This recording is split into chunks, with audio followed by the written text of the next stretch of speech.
Olá, hoje nós estamos aqui com o senhor Carlos Laia e ele escreveu um livro super interessante para não somente os católicos, mas para todos aqueles que amam Nossa Senhora. É um livro que se chama Uma Investigação Teológica das Supostas Aparições em Anguera, Arujá e Vale da Imaculada. São regiões aqui do Brasil onde supostamente Nossa Senhora vem aparecendo. E ele escreveu o livro explicando como as pessoas devem entender uma aparição, se todas elas são verdadeiras, se a igreja se interpõe no meio e faz uma pesquisa a respeito do assunto para verificar se realmente aquilo é verdadeiro ou não. Então, assim, o livro é uma investigação, certo? Sobre as aparições de Nossa Senhora em algumas regiões aqui do Brasil. Então, senhor Carlos Laia, muito obrigada pela sua presença. Vamos conversar então hoje a respeito deste livro, que está aqui também. É uma impressão, uma publicação independente, mas nós vamos deixar o contato para vocês de onde vocês podem encontrar o livro à venda. Tá bom? Então seja bem-vindo. Muito obrigado, é uma satisfação estar aqui na Hércules. Tive o prazer de conhecer a editora, a senhora, e o convite veio numa hora muito oportuna, porque justamente a dificuldade do autor, ainda mais um autor independente, é chegar ao público. E esse espaço aqui, realmente, eu tenho certeza que será muito útil para a divulgação desse meu trabalho. Exatamente. Então, a gente sempre começa, a curiosidade é a respeito do livro, óbvio, do tema do livro Nossa Senhora, mas é sempre bom a gente conhecer o autor. De onde ele vem, o que ele faz, o que o inspirou para chegar ao ponto de escrever um livro sobre um assunto tão interessante como são as aparições de Nossa Senhora. Então, senhor Carlos, eu gostaria de saber, o senhor é católico? Sim, sou católico, apostólico romano. Eu ingressei num movimento católico aos 15 anos de idade. E lá eu tive toda a minha formação católica. Não é uma vocação sacerdotal, ou seja, não era para se tornar padre, mas é uma entidade, um movimento leigo, cuja finalidade principal é a devoção a Nossa Senhora. A divulgação da mensagem de Nossa Senhora de Fátima todos os seus membros se consagram a Nossa Senhora segundo o método de São Luís Maria Grignion de Montfort. Então, com mais ou menos 16 anos, eu me consagrei a Nossa Senhora segundo esse método de São Luís, que se chama Tratado da Verdadeira Devoção a Nossa Senhora. Então, a partir daí, uma das principais atividades desse movimento leigo era divulgar a mensagem de Fátima. Então, eu me dediquei muito em conhecer a mensagem de Fátima. Eu viajei por diversas cidades do sul, sudeste, Grande São Paulo, São Paulo. São Paulo não tem uma torre de igreja que eu não conheça. Eu não conheço de nome as igrejas, porque eu percorri todas essas regiões, né, inclusive Paraná, sul de Minas, Rio de Janeiro, né, na divulgação de Nossa Senhora de Fátima. Então, o tema está intimamente ligado com a minha formação e com a minha devoção a Nossa Senhora. Eu sou católico, eu rezo o terço todos os dias, atendendo os pedidos de Nossa Senhora em Fátima. Eu pratico a devoção dos 5 primeiros sábados, que Nossa Senhora pediu também em Fátima, para rezar um terço em desagravo ao seu Imaculado Coração, comungar todo primeiro sábado do mês durante 5 meses seguidos. Então, rezar o terço, comungar, meditar por 15 minutos os mistérios do Rosário e confessar durante 5 primeiros sábados. Então, essa devoção faz parte da minha vida. E aí, quando eu tomei contato com essas supostas aparições, eu digo supostas porque elas não são reconhecidas, isso nós vamos tratar dessa questão, não são reconhecidas pela igreja, eu tive não só uma curiosidade em conhecer, mas justamente entender por que as pessoas, a imensa maioria das pessoas, não conhecem a mensagem de Fátima, conhecem a invocação Nossa Senhora de Fátima, mas não conhecem a mensagem, os pedidos, não atendem esses pedidos, que são atuais. Nossa Senhora falou há 100 anos atrás, 117 anos atrás, mas é uma mensagem atual para os nossos dias. Então, por que as pessoas não atendem os pedidos de Fátima e vão atrás de aparições não reconhecidas pela igreja. Eu passei a estudar justamente essas aparições. Seu Carlos, as pessoas talvez não... eu acredito que não só católicos vão assistir a sua entrevista. Acho que muitas pessoas que não são católicas também. Talvez as pessoas também tenham dúvidas. Por que Nossa Senhora de Fátima, Nossa Senhora de Lourdes, Nossa Senhora Aparecida? Então, talvez elas não relacionem isso com os locais das aparições de Nossa Senhora. Elas pensam que há uma aparição de uma mulher que se chamava Fátima. Tem muita gente que faz esse tipo de confusão na mente. Fátima, Lourdes, Salete são as cidades aonde houve uma aparição de Nossa Senhora, certo? Então, sempre é Nossa Senhora, Maria, mãe de Jesus. É sempre ela. O nome que se dá é o nome relacionado à cidade onde ela aparece. Aqui no Brasil, ela se chama Nossa Senhora Aparecida, mas não porque existia uma cidade com o nome de Aparecida. É que o local onde ela se manifestou ficou conhecido como Aparecida. Onde Nossa Senhora apareceu, se tornou Aparecida, né? Isso mesmo. Aí o senhor disse que o senhor é devoto de Nossa Senhora de Fátima. Por que especificamente Nossa Senhora de Fátima? Aqui, Nossa Senhora de Fátima, ela foi a aparição de Nossa Senhora em Portugal, certo? Correto. Então, Fátima encerra um ciclo de 4 aparições de Nossa Senhora muito importantes, que podemos dizer, para a nossa época. Nossa Senhora das Graças, em Paris, em 1830. Depois, Nossa Senhora de La Salette, em 1848, também na França, nos Alpes franceses.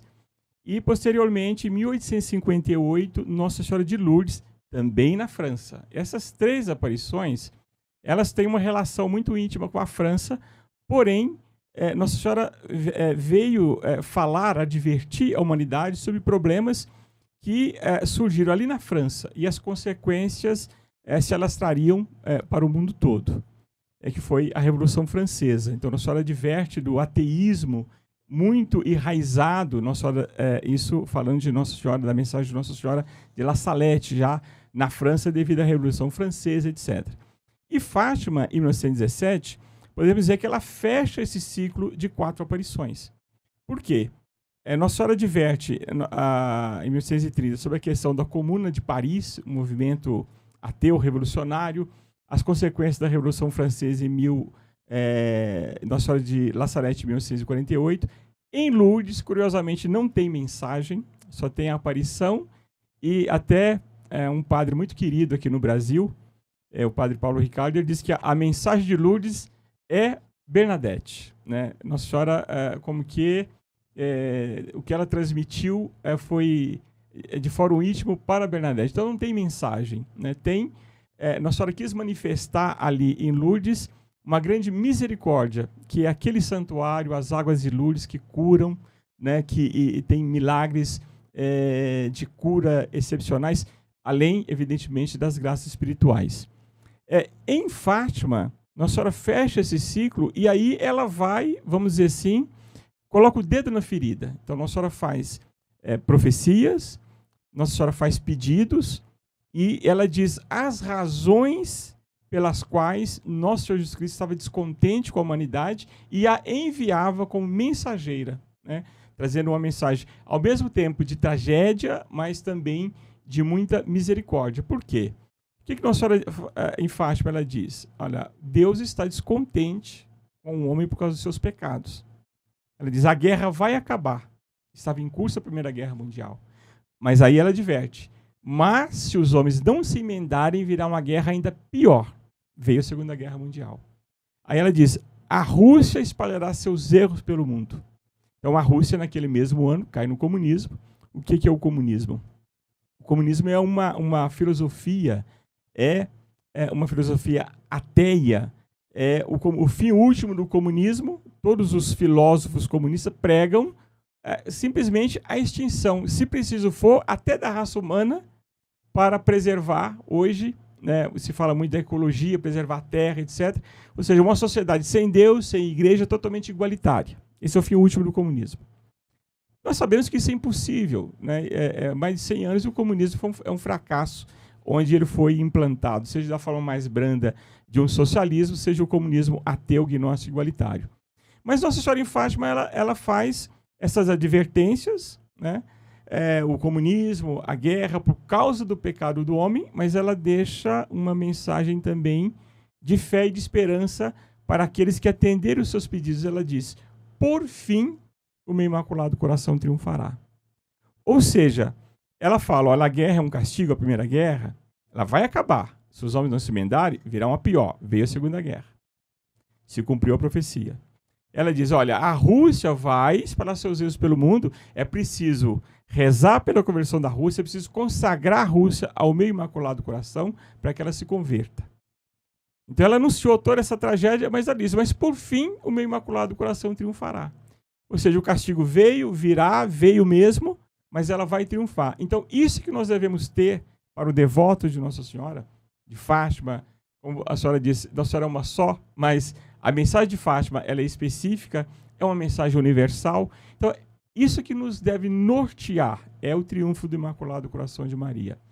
Então, a devoção à Nossa Senhora de Fátima, especificamente por causa da importância da mensagem, dos pedidos de Nossa Senhora, que eu afirmo, eles são atuais, são 117 anos, mas Nossa Senhora, a mensagem continua atual, por quê? Porque a sociedade, a imensa maioria, virou as costas para Deus, para a igreja e para os pedidos de Nossa Senhora.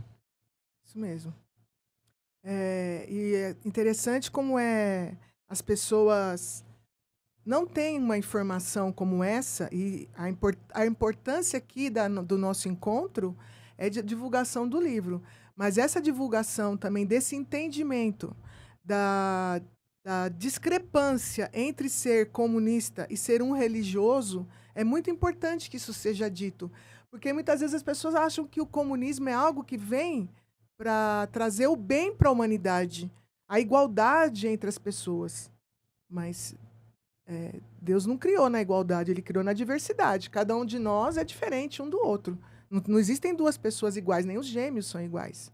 Né? Então, a igualdade, nesse sentido, ela é falsa, porque ela nunca vai conseguir se concretizar, porque as pessoas são diferentes, com necessidades diferentes. Na verdade... E assim, a pessoa, ela fala assim, não, eu sou católico, ou eu tenho uma religião qualquer que não seja o catolicismo. Aqui, especificamente, o catolicismo. Mas qualquer outra, né? Acho que você vai concordar comigo. Qualquer religião corre o risco num local onde o país se torne comunista. Porque não é o catolicismo, qualquer religião, porque o que o comunismo prega é acabar com a religião. Porque a religião ela é desnecessária para o ser humano e o que importa é criar todo mundo em igualdade. Só que essa igualdade ela é impossível de se realizar porque não existem duas pessoas iguais. Exato. Com necessidades, com as mesmas necessidades. Né? Um governo, na verdade, ele tem que dar à sociedade, à população, e aí a todas as classes sociais condições, né? E não impor um regime, uma forma de pensar. E justamente o comunismo, ele pega palavras bonitas, né? Liberdade, igualdade, fraternidade, né? São palavras bonitas, são palavras que ficaram, soa hoje feio para quem entende, né, o que tem por trás disso, mas são palavras que realmente você vai encontrar até nos preceitos evangélicos, olha, a fraternidade entre os irmãos, né? Agora, a igualdade é impossível, como a senhora frisou bem, entre as pessoas. Agora, o que nós menos vemos, e até nos governos socialistas, comunistas, é dar as condições para que a pessoa se assente socialmente, porque eles não querem isso. O que a Rússia conseguiu em todo o leste europeu foi uma igualdade, sim, mas da miséria, né, de faltar o básico, como nós vimos agora, estamos vendo ainda, na Venezuela, que vizinho nosso. Sim. Ou seja, que igualdade é essa? Um país riquíssimo com milhares, para não falar bilhões de barris de petróleo, e, no entanto, para onde vai essa riqueza? O comunismo só se sustenta, ou todo regime ditatorial só se sustenta com base em quê? Na corrupção. Porque ele cria ali um grupo que o sustenta com base em quê? Em levar vantagem. Exatamente. Então, a igualdade que o comunismo consegue é essa, a miséria. Ele se sustenta com a fraqueza do seu povo.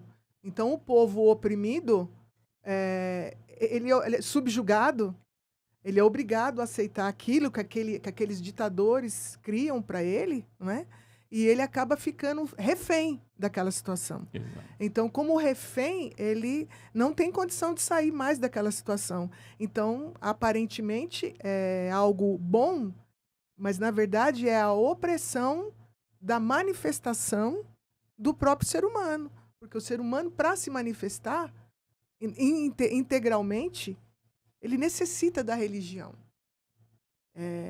A religião ela não é uma imposição. Ela pode até discutirmos isso, mas eu não sei se você vai concordar comigo. A religião é uma opção. E como opção, ela é para todos de forma distinta, mas deve ser preservada e respeitada. É uma opção. Eu não gosto de azul, eu só gosto de verde. Então eu vou usar verde porque é uma opção minha. Eu não quero usar azul. É a minha liberdade de escolha e de opinião, né? Mas nós estamos falando sobre Nossa Senhora. Então vamos voltar para Nossa Senhora. Eu entendi exatamente porque o senhor se inspirou então mais ou se dedicou mais nas histórias, na parte religiosa de Nossa Senhora, que diz respeito a Nossa Senhora de Fátima, né? Agora, até aí é a sua fé. Eu queria agora saber o que o inspirou a partir para essa investigação, para esse entendimento das razões de existirem outras supostas, eu vou colocar assim, aparições de Nossa Senhora, que não estão ocorrendo, mas que as pessoas estão buscando. Talvez eu deveria falar isso depois, mas talvez entre nesse assunto também. A necessidade é tão grande nas pessoas desse contato com o divino que elas acabam se iludindo com a situação de que elas estão presenciando uma aparição. Porque a necessidade do encontro com algo que é mais sublime, com algo que é religioso, é tão forte dentro delas, que elas acabam criando situações que não são reais, mas que podem talvez satisfazer o coração delas. Só que isso prejudica, porque também é uma ilusão, né? Então, eu acredito que seja isso que tem inspirado o senhor, mas agora eu estou falando demais aqui hoje. É mais ou menos isso, né? Veja bem, eu tomei contato com uma pessoa, assim, conversei com ele 20, 30 minutos, talvez, questão de trabalho, uma pessoa devota a Nossa Senhora. E ele me disse, olha, eu quero conhecer Anguera. Anguera fica ali próximo à Feira de Santana, é Arquidiocese de Feira de Santana, a cidade é uma cidade pequena, pertence ali à Arquidiocese de Feira de Santana, interior da Bahia, acho que é sul da Bahia, salvo engano. E eu me coloquei, então, a pergunta, por que conhecer Anguera? Né? Eu já tinha, hoje, rede social, parece que você pensa, o assunto começa a surgir. Né? Eu já tinha visto no Facebook mensagem de Anguera, aparição de Anguera, mas não tinha me interessado, porque sabia, né, como um pouco de conhecimento que eu tenho, que aquilo não podia ser real. Né? E eu explico por quê depois. Então, eu comecei a partir daí pesquisar. E o que aconteceu? Eu tomei contato com o suposto vidente. Ele faz uma live todos os dias, às 8 horas da manhã no YouTube.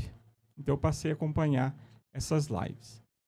E ele publica o que ele fala que são mensagens de Nossa Senhora. Já está lá, acho que está na 30ª edição. Segundo ele, Nossa Senhora aparece há 38 anos, completou em 29 de setembro do ano passado, 38 anos que Nossa Senhora aparece, e a senhora e quem estiver assistindo esse vídeo agora, vai acompanhar no canal da Hércules, etc.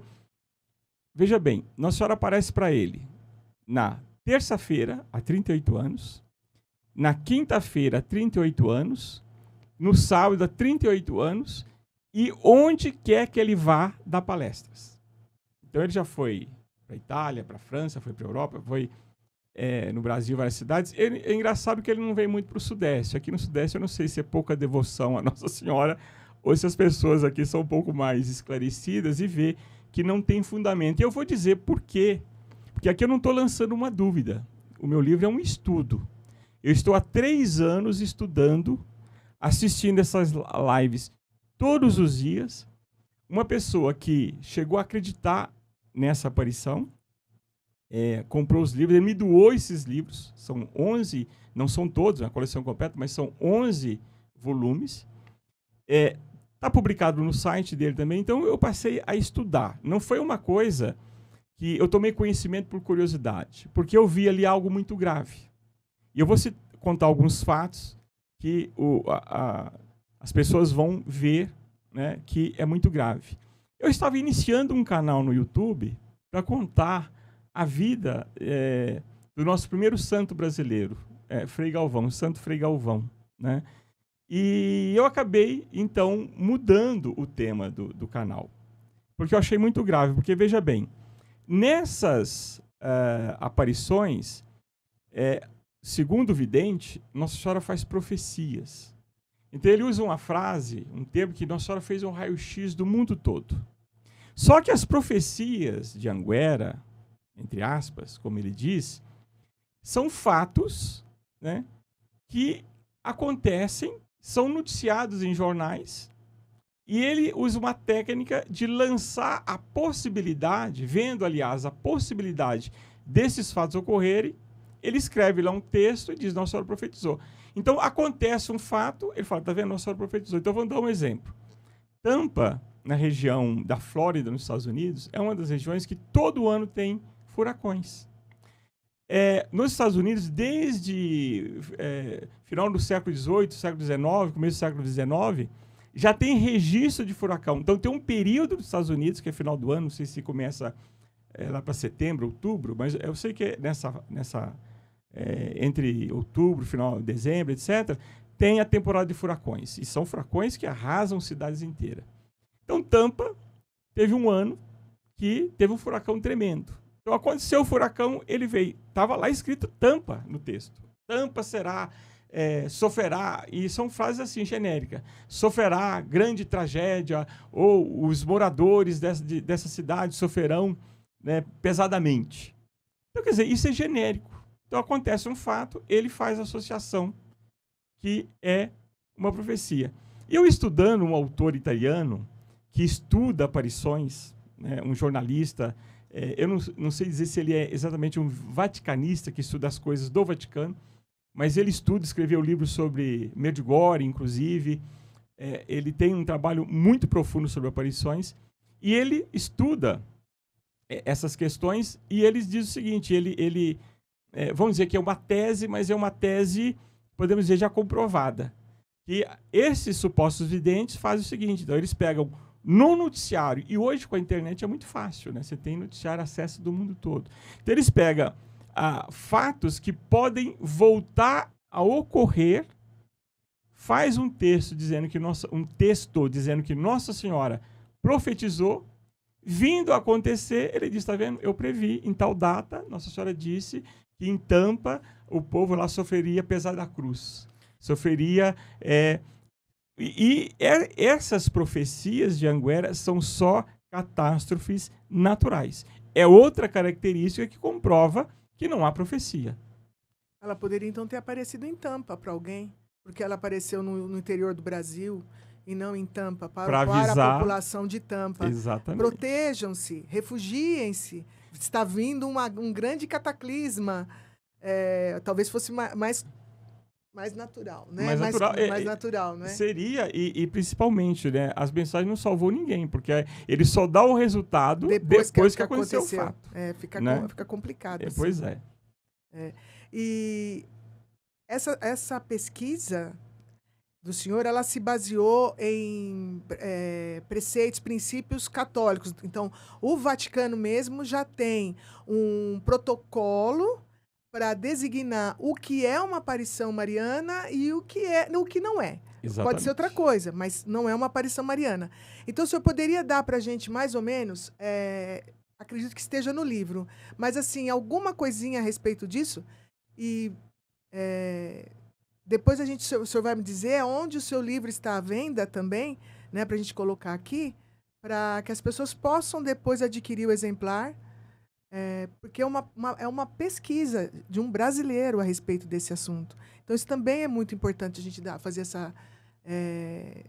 deixar isso claro, que um brasileiro está se dedicando a estudar uma pesquisa a respeito deste assunto também. Olha, em 1978, o Vaticano, né, a Congregação para a Doutrina da Fé, ela fez um documento, essa congregação é responsável por tudo que envolve a fé, a nossa fé, né? E esse documento, então, ele dá justamente os parâmetros, né? Como nós identificarmos, né, se uma aparição ela pode ser realmente de origem divina ou não. Então, ela dá vários pontos. Então, o primeiro ponto, o vidente, o suposto vidente, ele tem que ser de coerência de vida antes, durante e depois da aparição. Então, Nossa Senhora pode aparecer como um pecador, todos nós somos pecadores, né? Quem tiver pecado, que atire a primeira pedra. Mas uma vida condizente com aquilo que nós pregamos, que nós acreditamos, isso nós temos que ter, né? Então, o vidente, ele tem que ter já, né, uma conduta, né, ilibada. Ele não pode ser uma pessoa que vive uma vida totalmente desregrada e amanhã dizer que está sendo iluminado, né? Então, a igreja chama atenção para isso. O segundo ponto, o vidente, ele não pode auferir lucros com a aparição, né? A aparição de Nossa Senhora ou uma manifestação de um santo, ela é para a igreja, né? Só a igreja é quem tem o mandato de Cristo para receber essas mensagens, discernir se elas são de origem divina ou não, né? E o terceiro ponto é justamente elas estarem, as mensagens, os escritos, em acordo com a Sagrada Escritura. Qual é a base do cristão? Evidentemente, é a palavra de Deus revelada através de Cristo. É a Sagrada Escritura, né? Então, uma mensagem de Nossa Senhora, ela não pode contradizer o que está escrito na Bíblia. E aí eu aproveito para dar mais um exemplo, né, que está cheio nos textos de Anguera. Heresia pura. Por quê? Ele diz, por exemplo, que o menino Jesus fez mais de 200 milagres quando era ainda criança, no período que ele estava no Egito. Então, nós não temos nenhum escrito, nem escrito canônico e nem arqueológico que comprove qualquer... Ou apócrifo, ou o de apócrifo. Eu acredito até que muito porque ele passou a fazer umas lives dizendo aquilo que Nossa Senhora me disse. Ele não escreveu, ele não publicou, mas ele disse que foi Nossa Senhora. Então ele sentava diante da câmera, e uma vez, inclusive, até por um erro dele, ele clicou aí apareceu a tela que estava lá o texto, num texto que foi redigido ali na hora. Dá para perceber. Eu acho que eu tenho esse print ainda em casa, nos meus arquivos. Então, contando uma história, por exemplo, que São Paulo conheceu Nossa Senhora, que São Paulo foi um assassino antes da conversão, nós não temos nenhum dado, né, nem nos apócrifos que São Paulo ele estava estudando com, não sei se eu vou lembrar o nome correto, Gamaliel, né, que instruiu São Paulo nas leis judaicas, né? Depois que São Paulo se converteu, até então ele perseguia sim os cristãos, mas ele nunca matou um cristão. Ele era uma pessoa, vamos dizer assim, uma autoridade, né? E aí ele começa a soltar essas questões.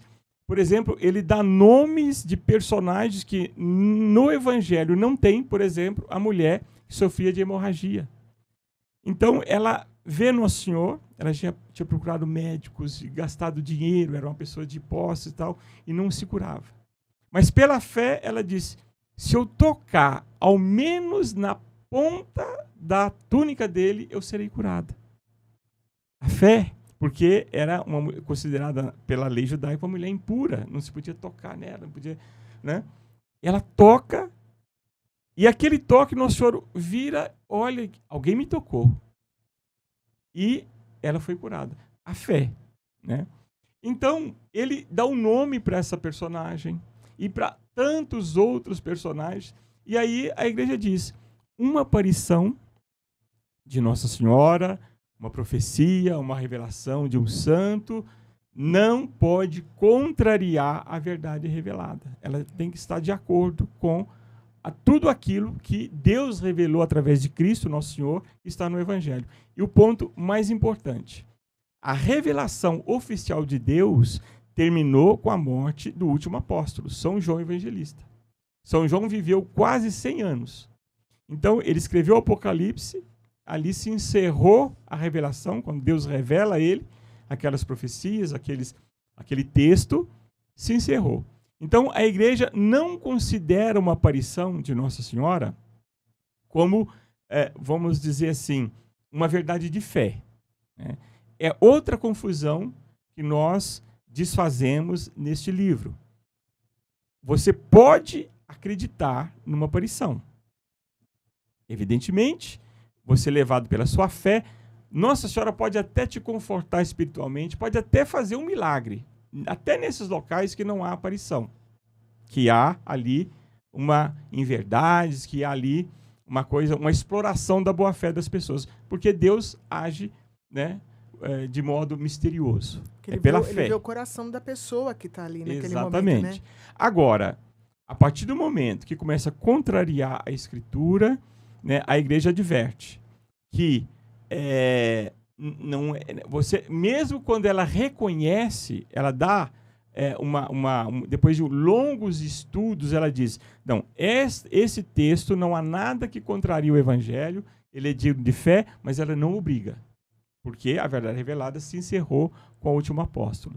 Então nós devemos ter o cuidado, nós devemos pedir discernimento e, infelizmente, a boa-fé hoje, e por falta de formação, por ignorância, ou seja, falta de conhecimento, as pessoas estão indo atrás, né, de supostos, e eu não exagero em dizer falsos videntes. Né? Por quê? Porque esses 3 princípios básicos, né, a vida da pessoa coerente, né, antes, durante e depois, não oferir lucros. O vidente de Anguera, eu não vou dizer que ele é milionário, mas ele ganha muito dinheiro com a publicação de livros, com doações que ele recebe. O vidente de Arujá, ele já construiu uma igreja, comprou um terreno, quer construir um condomínio de casas lá, ele já foi vereador, já quis ser prefeito da cidade, de onde ele é, todos eles andam em carrões, etc., e não trabalham. Vive da aparição. E isso a igreja diz que não pode. Que um vidente ele tem que entregar o texto para a igreja vai discernir, e se for a mensagem verdadeira, é para o povo de Deus, não para a pessoa oferir lucro em cima dela. E com relação ao Vale da Imaculada, também tem um vidente, uma pessoa que é a principal... o vidente, aquele que vê Nossa Senhora, Sim. Mas esse também tem esse tipo de problema na vida dele também. O Vale da Imaculada... Vida pessoal, né? Vamos dizer assim. Sim. O Vale da Imaculada iniciou nos anos 80, no mesmo período de Anguera, 87. E nós, as 2 aparições, supostas aparições, iniciou no momento do pontificado do Papa João Paulo II. Estava muito em voga a teologia da libertação, que anos depois foi censurada pelo Papa. Então eles começaram lá no Vale da Imaculada um texto totalmente voltado na linha da teologia da libertação para o pobre, o trabalhador, a igualdade, etc. Então era uma menina de 12 anos. Essa menina não tinha, do interior de Minas Gerais, 12 anos de idade, ela não tinha conhecimento desses temas para ela falar o que ela falava, que ela passou a fazer um discurso no dia da aparição, porque a aparição do Vale da Imaculada é assim, ela fala, a sombra de Nossa Senhora está ficando forte, fortíssima, ela apareceu. Nossa Senhora está vindo do céu, não pode ter sombra, em primeiro lugar. Né? A nossa sombra, de acordo com o sol bate em nós, joga para trás a nossa sombra. A Nossa Senhora está vindo do céu, descendo do céu, porque a aparição de Fátima, espero não me perder o raciocínio, mas fazendo um parênteses, as crianças narraram o seguinte, que Nossa Senhora vinha ela pousava ou repousava sobre uma azinheira de mais ou menos 1 metro de altura, e ali ela ficava e conversava com os 3. Lúcia via, ouvia e falava com Nossa Senhora, Jacinta via, mas não ouvia, e Francisco só via. Mas as pessoas que começaram a se juntar ali no entorno da azinheira, todo dia 13 de cada mês, de maio a outubro, elas viam que a azinheira, como que realmente recebia algo sobre ela. E elas descreviam também que percebiam, estava no verão, calor, uma brisa suave. O sol como que se apagava um pouquinho por causa da intensidade do brilho de Nossa Senhora. No Vale da Imaculada, ela diz que é a Nossa Senhora está descendo e é uma sombra. Né? Já por aí já tá. E aí, ela disse que Nossa Senhora pediu para construir lá, fundar lá, uma comunidade. Então, se na fazenda do pai dela, se criou lá, surgiu lá, uma comunidade, que era uma comunidade Vale da Imaculada, onde as pessoas que Nossa Senhora escolhia iam viver lá. Dado momento, o pai dela deu um pedaço de terra, as pessoas começaram a se encostar lá, né, ouvia falar da aparição, iam para lá, e aí ele deu a terra, e as pessoas começaram a construir, cada um construía a sua casinha, e começaram a morar lá. E a aparição acontecendo. Menino de 12 anos, 20 anos, ela, dado momento, não tem aqui as datas corretas, o período correto, ela ganhou uma doação de uma loja de artigo religioso. A história acontece, que ela ganhou.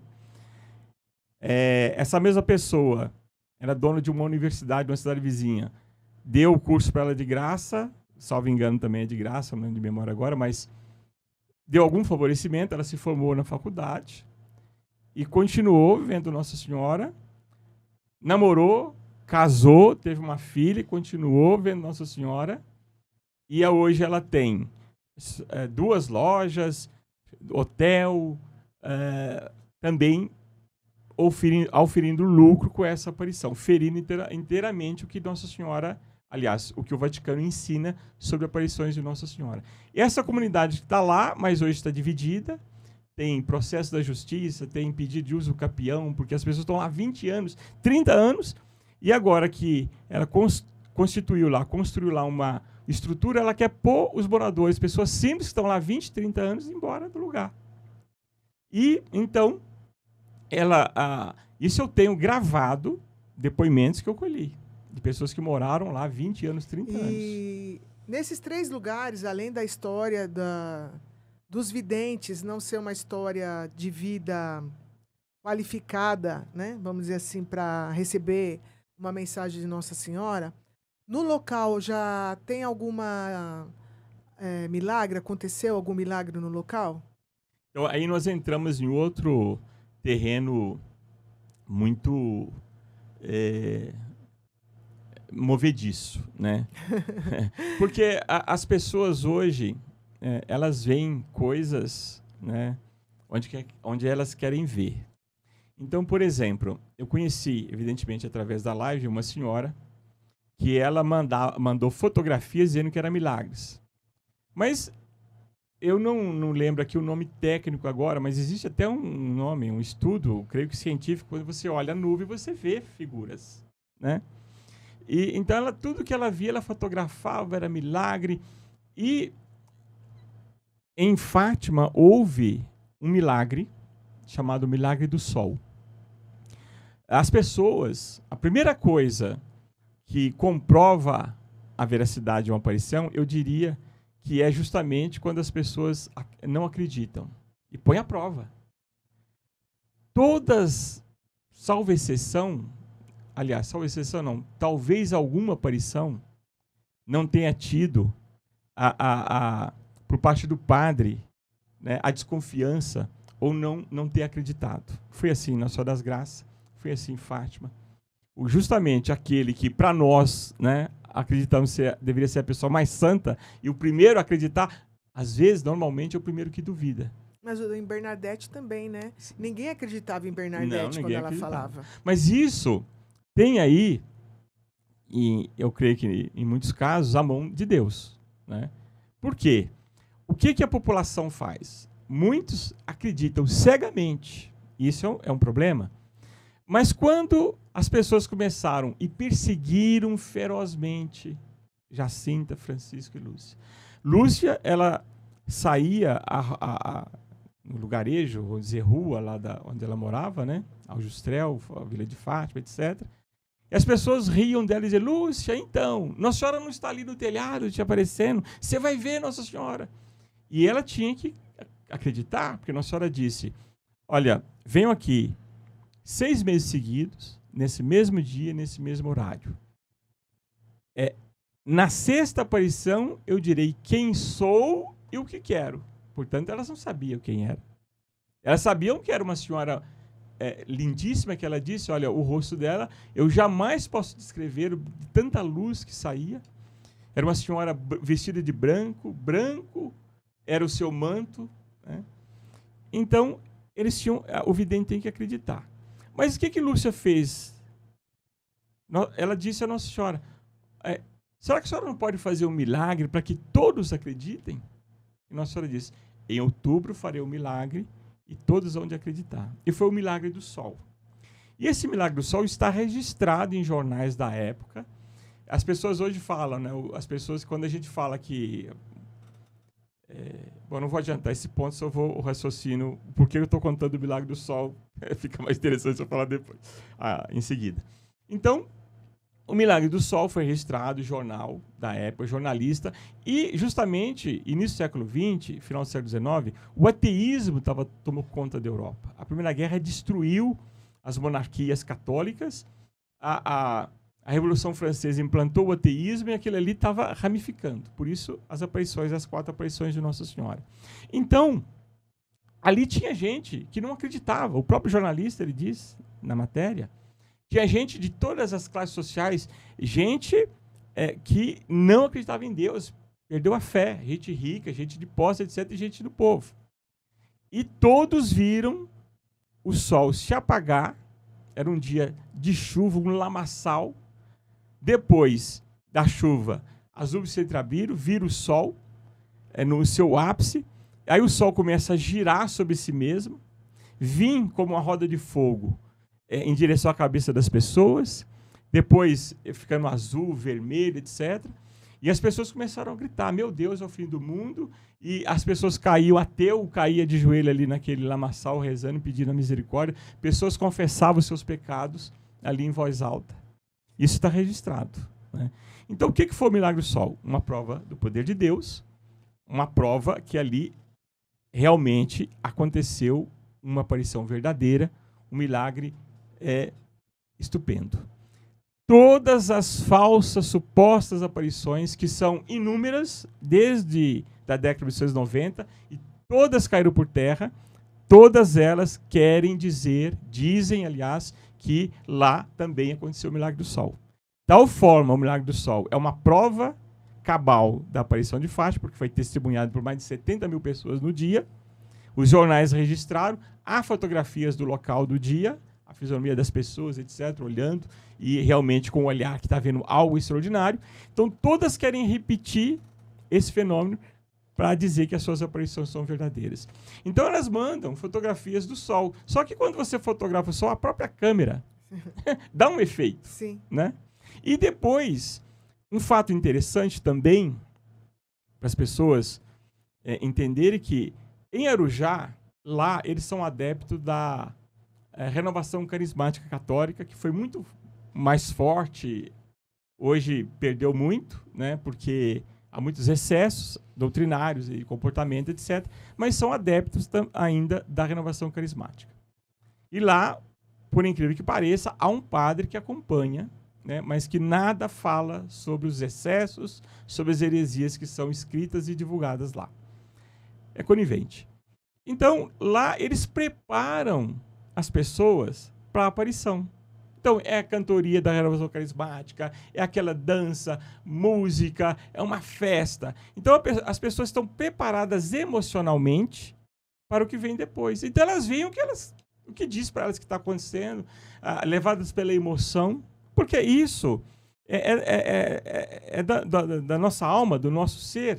Né? Nós somos emotivos. Então, se você tem algo que estimula a sua emoção, né? Exatamente. Então, há uma preparação. Então, as pessoas dizem, o sol, aconteceu tal coisa. Tal.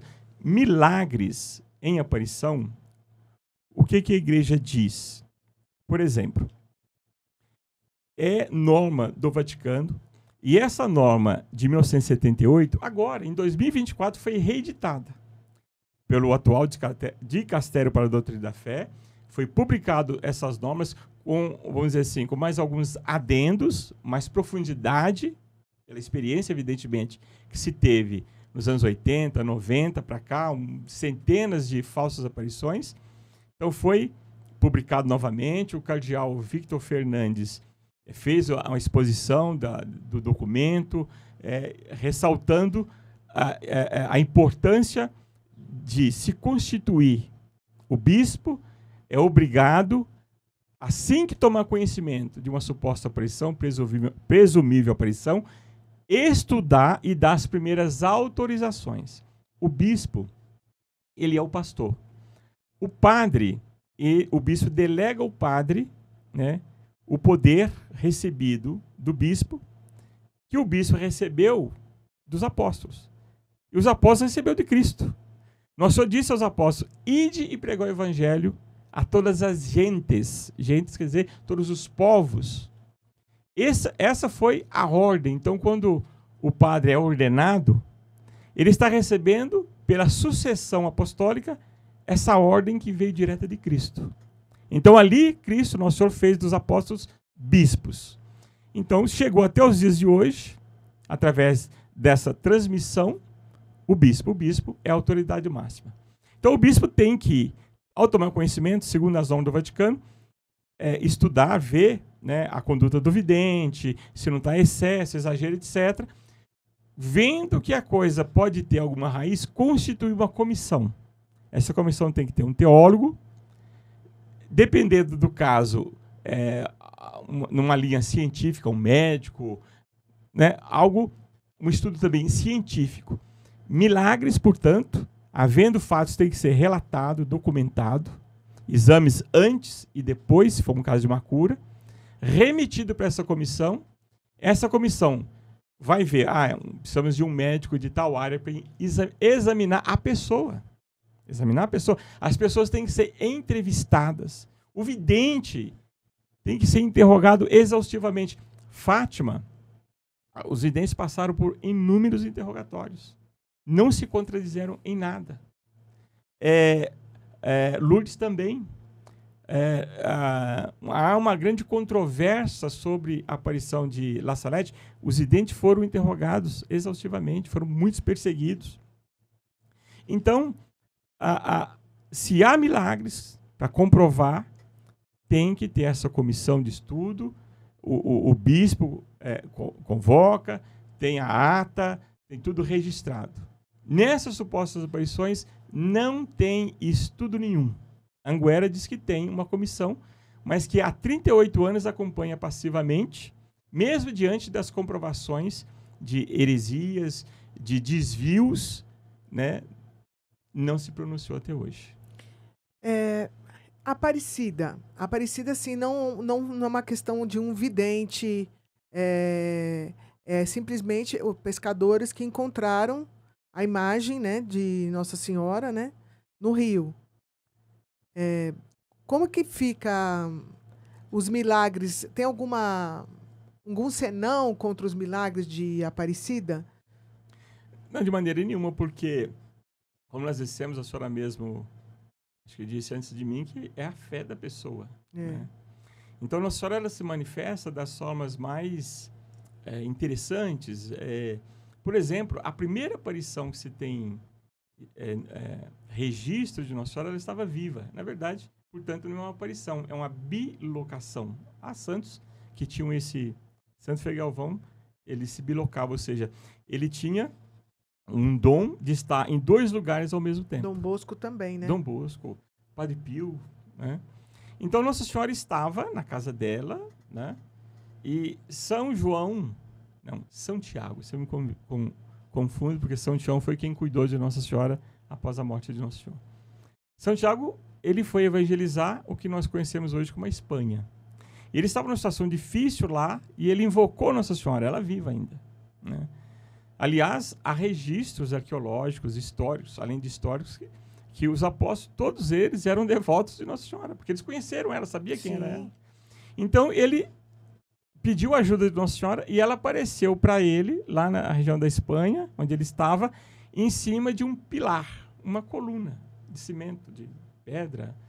Então, existe essa devoção chamada Nossa Senhora do Pilar. É a primeira aparição de Nossa Senhora. Então, ela aparece das formas mais, vamos dizer assim, inusitadas.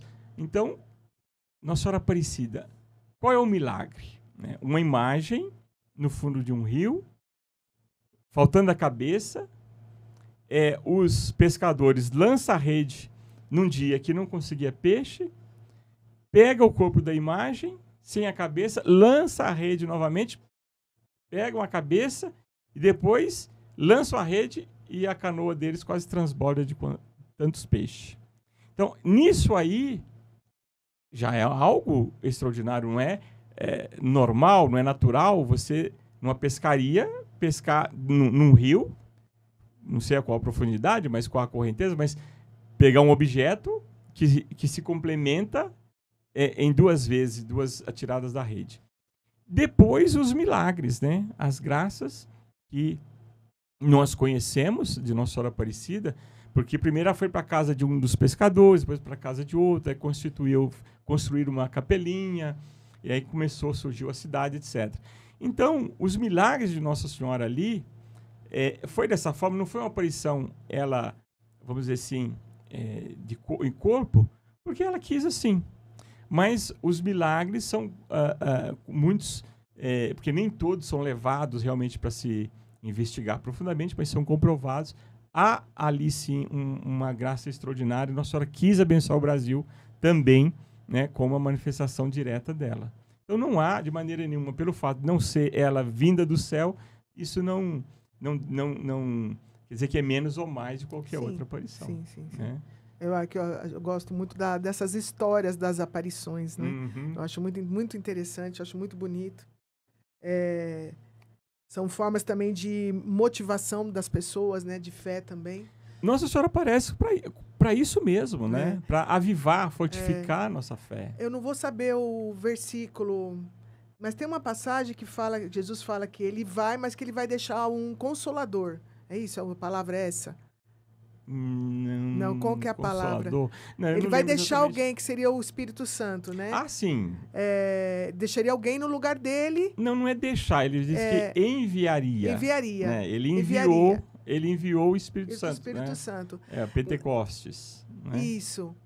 Nessas condições assim em que Nossa Senhora aparece, ela também não poderia ser entendida da mesma forma que o Espírito Santo? Porque ela vem também para nos alertar, nos confortar, trazer boas novas ou para nos alertar. Será que ela também não pode ter uma associação com esse Espírito Santo que ele falou que deixaria para nós? Não, com o Espírito Santo não. Porque Nossa Senhora ela tem um papel próprio dela. Né? Então, Nossa Senhora, aos pés da cruz, Nosso Senhor disse a ela: Mãe, eis aí o teu filho. Filho, eis aí a tua mãe. Evidentemente, e nós devemos aí nos ater a 2 pontos. Era costume do povo judeu, Nossa Senhora era judia, Nosso Senhor judeu, do povo judeu. Quando o filho morria, ou quando a mãe, aliás, quando o filho morria não, quando a mãe ficava viúva, o filho mais velho tinha a responsabilidade de tomar conta da mãe. Então, ali é a prova que São José já tinha morrido. Nossa Senhora, então, diz a São João: filho, eis a tua mãe, mãe, eis o teu filho. E a Escritura narra, a partir dali ele tomou ela em sua casa. Mas Nosso Senhor era Deus. Ele veio com uma missão. Nosso Senhor diz, não lembro agora qual dos evangelistas que diz: se tudo que Nosso Senhor disse fosse escrito, não haveria biblioteca na face da terra que caberia. Porque ele era o Filho de Deus, encarnado num corpo de homem, mas era o Filho de Deus. Ele tinha a natureza humana e divina. Então, tudo que ele fez tinha um sentido para o bem das almas, para a nossa salvação. O fim último dele era a salvação das almas. Então, não foi simplesmente ali preocupação dele para que Nossa Senhora tivesse um teto, mas sim, ele nos deu a todos como mãe. E esse é o papel de Nossa Senhora. Ela é corredentora do gênero humano, porque ela concebeu o Messias, e o papel dela é de mãe. Mãe medianeira até Cristo. Só Cristo nos leva a Deus. Ele é o mediador até Deus, mas até Cristo é a Nossa Senhora. Nossa Senhora. E os santos, mas Nossa Senhora muito mais. Por quê?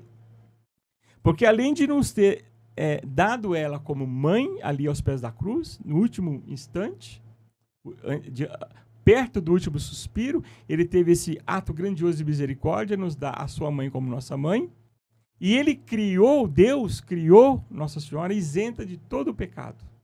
Ela é uma criatura humana, ela morreu também, ela não sofreu as penas da morte, o seu corpo não se corrompeu, ela não sofreu, por quê? Porque a morte, as consequências no corpo, na matéria da morte, é do pecado original, herdade de Adão e Eva.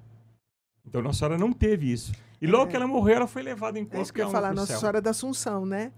Nossa Senhora da Assunção, porque o corpo dela também não foi enterrado, não. Ele subiu direto para o céu. De corpo e alma. Então, assim como todo homem, todo ser humano, toda criatura, no juízo final, o corpo se vai juntar novamente o espírito e a matéria e vai para o céu. Nossa Senhora recebeu esse dom, esse privilégio, antes de toda criatura, por não ter pecado. Então, ela foi assunta ao céu, levada para o céu em corpo e alma, e o seu corpo não sofreu as consequências do pecado original, né, após a morte, as consequências da morte, a dor,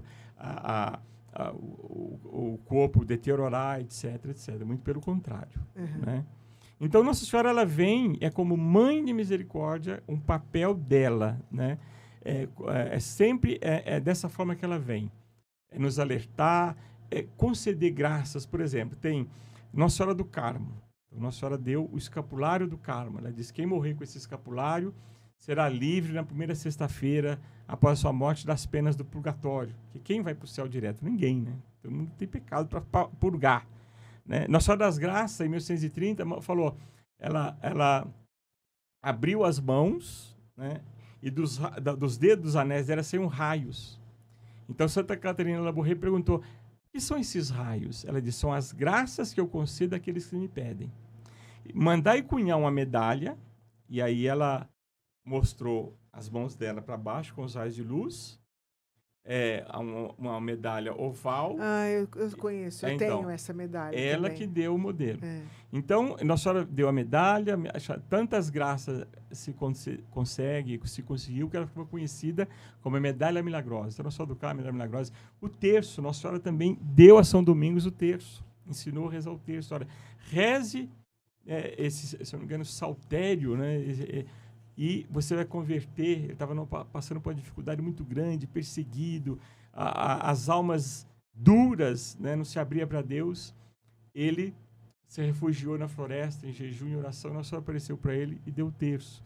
Então, esse é o papel de Nossa Senhora, de mãe de misericórdia. Nossa Senhora do Perpétuo Socorro, que eu gosto muito também. No socorreis. Porque em alguns momentos só Nossa Senhora para nos amparar, né, também, né? Muito interessante.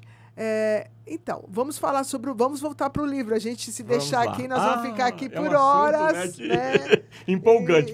Eu vejo para a senhora também. Para mim também. Para mim também, eu gosto muito. Sim.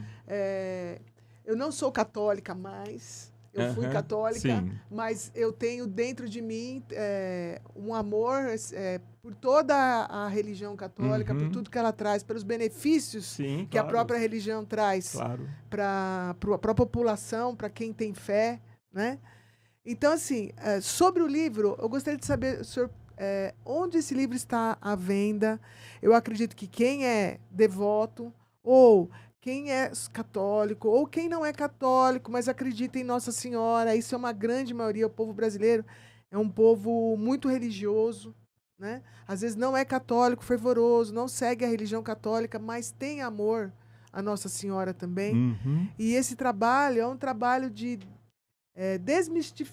desmitificação das situações, para que a gente também siga o caminho da fé, mas uma fé com razão, com lógica, né? Não uma coisa ilusória, como se está se falando aqui, né? Que a gente não siga os falsos profetas, vamos dizer Exato. assim, né? É. Para que a gente não siga falsos profetas, que o mundo é o que mais tem no mundo, né?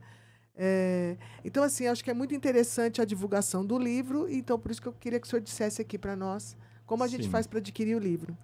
Então, o livro tem uma página, Ecofidelíssimo, tudo junto, né? ecofidelíssimo.com.br, que eu fiz para a divulgação do livro. Então, acessando ecofidelíssimo.com.br, a pessoa vai ter lá como adquirir o livro. Eu estou numa briga com a loja Shopify, que está lá o hospedado o livro, porque o livro está lá como indisponível, eu não consegui arrumar, tá, mas lá tem, acessando ecofidelíssimo.com.br, você pode comprar através do Shopify, você pode também, direto no WhatsApp, mandar uma mensagem. E o seu telefone também está lá. Tá lá. É só clicar, tem os botões lá para clicar, tanto na loja do Shopify, quanto também para comprar adquirir o livro através do WhatsApp. Tem todos os botõezinhos lá. Né? Tá. Tem o release do livro, né?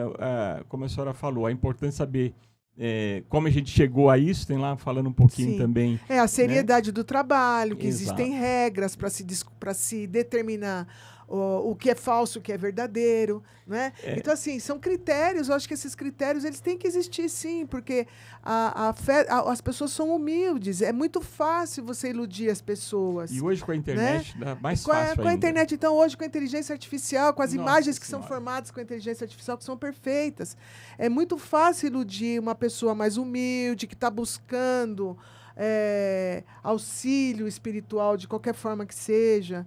Então, o livro ele traz essa segurança no que a gente deve se apegar ou não, não é? Aquilo que realmente que vem de uma inspiração divina e aquilo que é voltado apenas para a ilusão e o benefício de alguns, e não para o benefício de todos, né?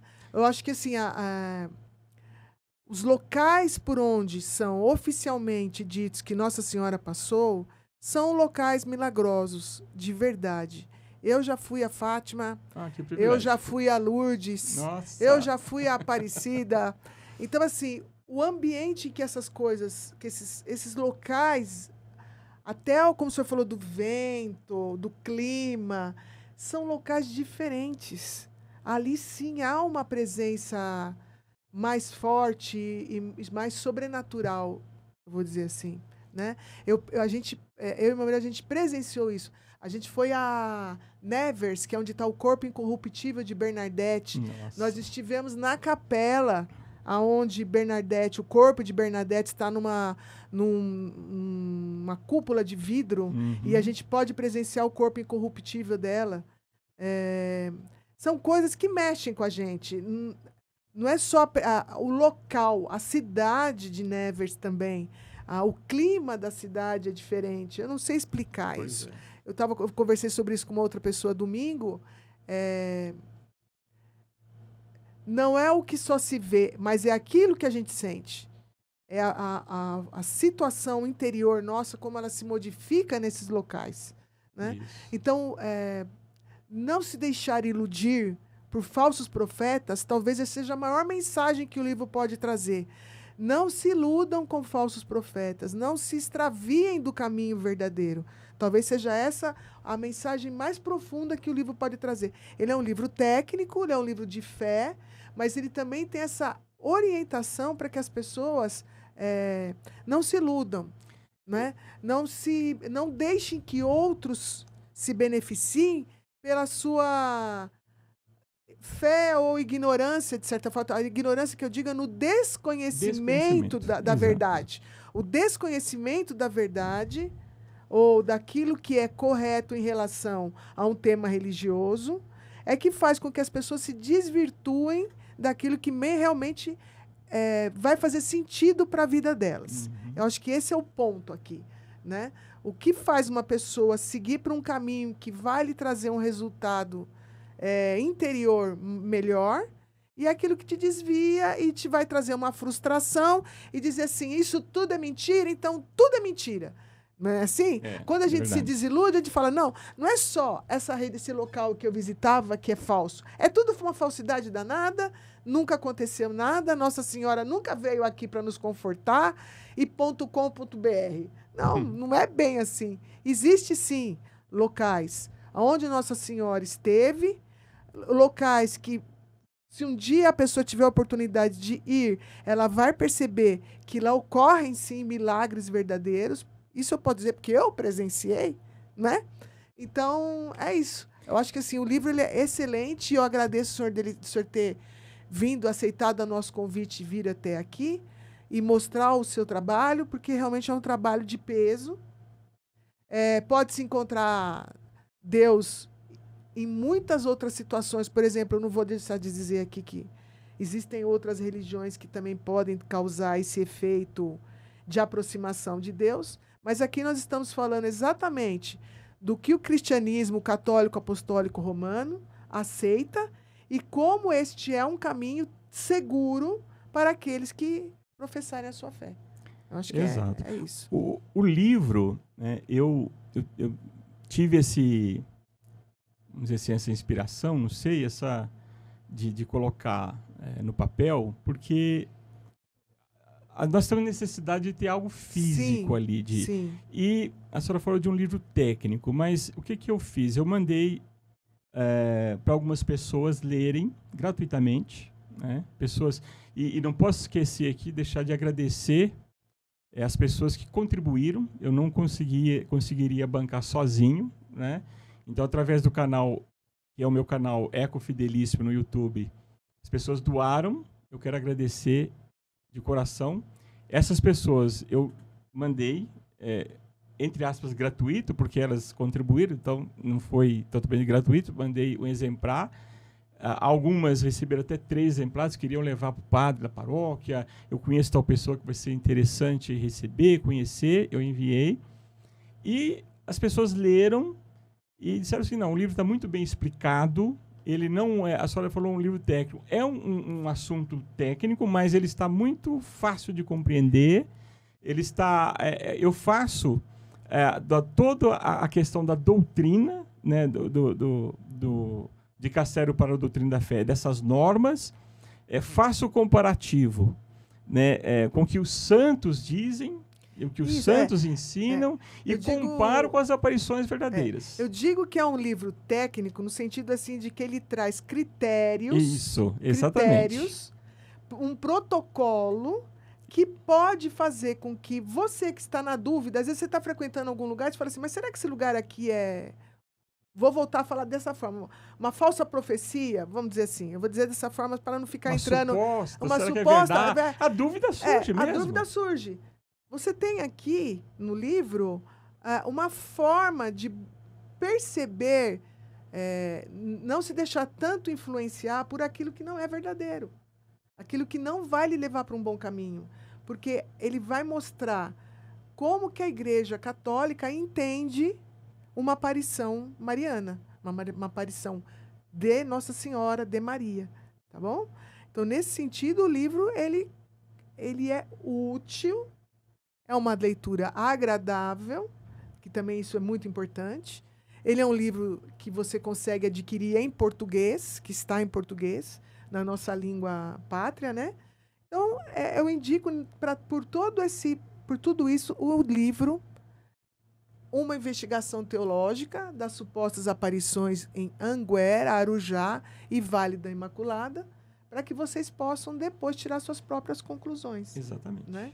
É nesse sentido que eu digo. Isso. O nosso objetivo aqui com o livro não é colocar dúvida nas pessoas, respeito às pessoas que acreditam, continuam acreditando, apesar de que através das nossas lives no canal, várias pessoas, cheguei a conversar por telefone com várias, me relataram muitas coisas, e todos com medo, não pode aparecer, porque tem medo, porque viu muita coisa, né, tanto do Vale quanto de Anguera. Arujá um pouquinho menos, mas relataram muitas coisas e deixaram de acreditar, não pelo meu trabalho, né, pelas lives, agora não, porque nós demos subsídios para elas raciocinarem, pensarem, elas mesmas, investigarem, vamos dizer assim, chegar à conclusão. Esse é o objetivo do trabalho. É como eu gosto muito da história da Bernadette, né? Então, assim, a Bernadette foi completamente desacreditada. Completamente, né? Ela sofreu muito com isso, porque ela era uma adolescente, uma menininha, analfabeta, né? Mas chegou um momento em que Nossa Senhora já tinha avisado que ela... dia tal, ela receberia uma informação que comprovaria aquilo que ela estava falando. E a Nossa Senhora falou para ela, diga para eles que eu sou a Nossa Senhora da Imaculada Conceição. A menina era analfabeta, ela não sabia o que era essa palavra Conceição, Imaculada Conceição, ela não sabia o que era essa palavra. Ela foi lá e falou pro padre. E o padre, aí ele falou, bom, agora não tem mais como negar essa situação, porque a menina é uma analfabeta, ela não teria condição nenhuma de entender o que é essa Nossa Senhora o que é a palavra Imaculada, Exato. o que é a palavra Conceição, que não é o nome de uma outra mulher. Quando eu estava falando Bernadette, Fátima, Lourdes... Salete, não, Conceição vem de concepção, da palavra concepção, e imaculada é sem mácula, sem pecado. Então, ela não tinha, uma menina, ela não tinha como saber. Dali para frente, ela passou a ter um crédito em cima. Então, se vocês perceberem que, talvez, quem sabe, nesses locais que estão aqui sendo descritos no livro, vocês encontraram, ou alguém já disse que houve alguma coisa nesse sentido, tudo bem. Porque no começo pode ser a pessoa está sendo desacreditada no começo, mas lá na frente acontece alguma coisa. Difícil, porque 38 anos, o outro também muitos anos, que já está entrando até em uso capião, ou a outra também em construção de patrimônio. Então, é duvidoso? É duvidoso. Mas a fé acompanha a pessoa. Sim. A salvação, a fé salvação é individual. Exatamente. Certo? Então, aquela pessoa, se ela foi privilegiada por um milagre naquele local, talvez se ela tivesse sido Aparecida, o mesmo milagre também teria ocorrido. Exatamente. Porque o milagre é um mérito pessoal e não da fé em alguém que você está colocando ali naquele momento. Não é isso? Eu acho que nós estamos encerrando. Eu queria 2 pontos rapidinho. Claro. Que eu queria colocar para a senhora. Eu sou muito formal, então se fosse a senhora deve ter a minha idade, mas se fosse uma jovem eu chamaria mais senhora jovem no sentido também. De adolescente, mas senhora também, porque senhora também. Eu sou, mas então com todo respeito, a senhora veja bem, todos os histórias da vida de santo, vida de Nossa Senhora, a vida dos santos, santo é santo em vida. Tem um ditado, né, no interior, eu sou mineiro do interior, vim para São Paulo com 9 anos, morreu, virou santo. Não, isso não existe. O santo é santo em vida. Sim. Todos nós somos chamados a ser santos. Santo temos a oportunidade de nos tornarmos, né? Santo é estar no céu, né, sentado lá, né, diante do trono de Deus. Mas há homens que Deus deu a graça, ele chamou especialmente, deu a graça também, né? Há, evidentemente, quem recebeu a graça e recusa. Mas o santo é isso, ele tem uma graça, é um dom especial, escolhido, Deus escolheu, Deus chamou, ele aceitou, temos o livre-arbítrio. Então a vida do santo, ele é santo em vida, né? Ele dá exemplo em grau heróico. O santo, ele não pode ter mácula nenhuma na vida dele. Muitas vezes se torna um mártir. Um mártir. Né? Um mártir é mais fácil, entre aspas, né? Porque dar a vida não deve ser fácil. Não deve ser fácil. Ainda mais morrer por Pela algo fé. que você não vê, mas você tem que acreditar. Você já parou para pensar nisso? Não é fácil. Né? Nós, por natureza humana, temos apego a essa vida. Né? Então, o martírio, entre 1000 aspas, né? Não é que é mais fácil, mas é... Então, o santo, ele tem que dar exemplo. de vida, em De vida, vida, em vida. da sua fé. Eu tenho um livro desta grossura, é um livro medieval, chama Vida de Santos, Vida de santo. de Jacopo Varazzi. Ah, E na maioria deles lá, eles acabam tendo mortes pois é. terríveis. Os apóstolos, Todos foram martirizados. todos os apóstolos foram martirizados, todos eles. Então, o ser santo é um bocado difícil também. Então, um pouco. agora vamos fazer um raciocínio. Exige muita coisa. Um raciocínio lógico. Vamos pôr de lado a fé aqui. Para você também, que vai ver esse vídeo. Põe de lado a fé.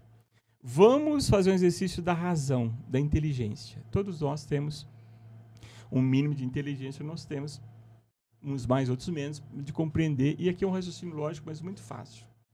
Uma pessoa que há 38 anos vê Nossa Senhora 3 vezes por semana, às vezes 5, às vezes 6, 7 vezes por semana, há 38 anos. Eu sou capaz de jurar com a mão direita, de testemunhar, melhor dizendo, com a mão direita sobre o Evangelho, que não é possível essa pessoa que vê Nossa Senhora tantas vezes não ser um santo de curar por dia 10 pessoas com câncer terminal. Por quê? Porque a energia... É um dom extraordinário, uma energia, é um energia. dom. Essa pessoa, ela está acumulada de um dom, de graças que não há como explicar. Voltamos lá a Lourdes, que é um local. Nossa Senhora esteve lá por um período. Ela não está lá agora, nesse momento ali. Mas o local conserva... Mas o local conserva aquela energia a ponto de, até hoje, causar milagres documentados. Sim, comprovados Que cientificamente. a pessoa chega lá doente e sai de lá curada. Então, são documentos... científicos de que naquele local, a água daquele local, a gente traz em garrafinhas para o Brasil, se quiser. Você traz a água, porque a água é santa lá. A água cura. O local, a energia do local. Então, quando eu falei da energia do local, não é porque eu estou sendo influenciada, que eu já disse, eu não sou católica mais porque eu me divorciei e os divorciados não são católicos mais, não são considerados... Para a Igreja Católica existe uma restrição para quem é divorciado, né? Então, assim, eu não sou influenciada pelo ambiente, mas ali é impossível você não ser influenciado pelo ambiente. Pois é. É isso que eu quero dizer. Quem tem essa oportunidade vai dizer que eu não estou mentindo. A procissão que tem lá às 8 horas da noite todo dia, onde as pessoas são carregadas nas macas, em camas, às vezes, até numa cama, para ela poder participar daquela procissão. E lá tem uma junta médica para isso. Lá tem uma junta médica. Tem vários prédios para fazer essas pesquisas, esses estudos com essas pessoas. A população do local vem ajudar a carregar as macas, né? As cadeiras de roda e as macas. Então, assim, quem está ali está sabendo que ali ocorrem milagres. Eu digo lá porque foi o lugar que eu mais percebi isso, né? Então, assim, sabe, tem algo, acredite, existe, a coisa acontece, né? Mas escolha os melhores locais, faça aquilo valer a pena na sua vida. Então, né? e dentro desse contexto que eu estava dizendo, nós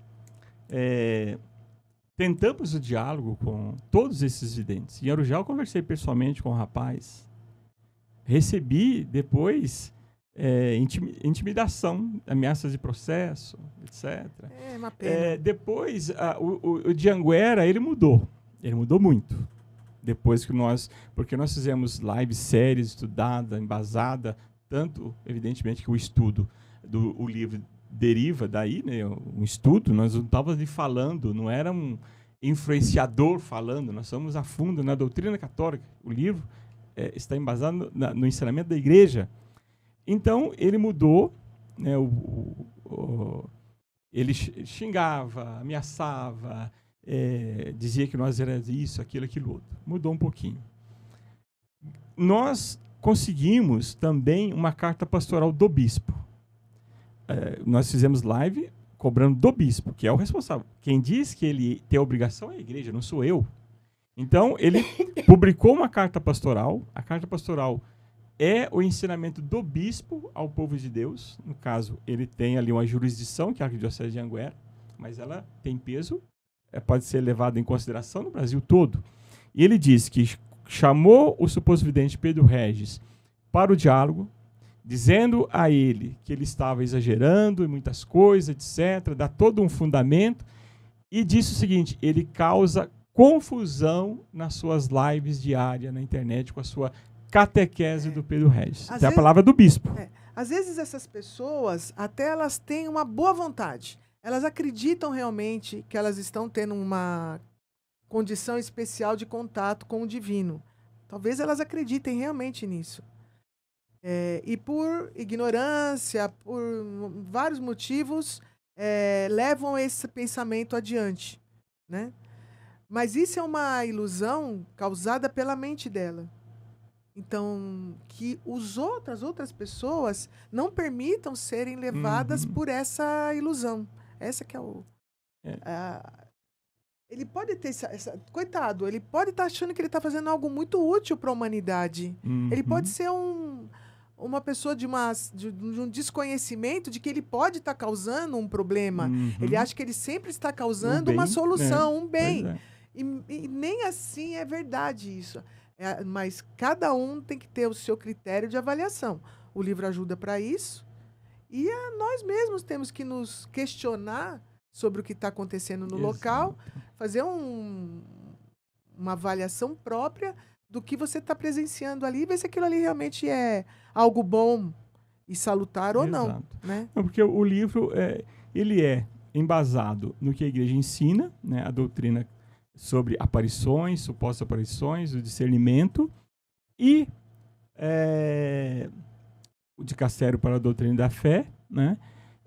E nesses critérios, né, do que a igreja ensina, e nós fazemos justamente, a igreja tem as aparições que ela já reconheceu, as mais importantes, vamos dizer assim, entre aspas, está próximo de nós, e eu considero as 4 aparições, um ciclo de 4 aparições para os nossos dias, que é Nossa Senhora das Graças, La Salete, Lourdes e Fátima. Então eu faço o comparativo, o paralelo com essas supostas aparições, com essas aparições verdadeiras. Por quê?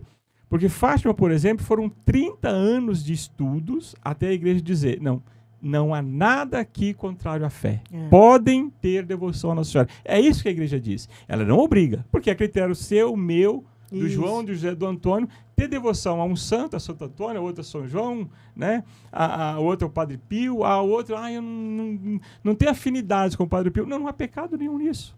Mas a igreja, ela tem que dar o seu parecer, a sua chancela. Então, o livro, ele está uma leitura muito acessível, por quê? Porque ele dá todos os parâmetros da doutrina, né?